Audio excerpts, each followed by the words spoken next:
এখানে half KG পরিমাণ মরিচ নিয়েছি, আর মরিচগুলো খুব ভালো করে ধুয়ে পরিষ্কার করে টিস্যু পেপার দিয়ে মুছে নিয়েছি।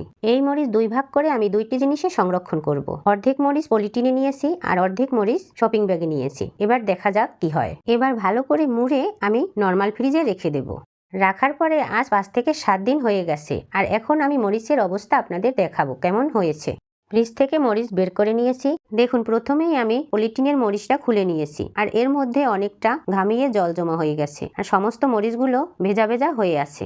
এবার আমি শপিং ব্যাগের মরিচটাও খুলে নিচ্ছি।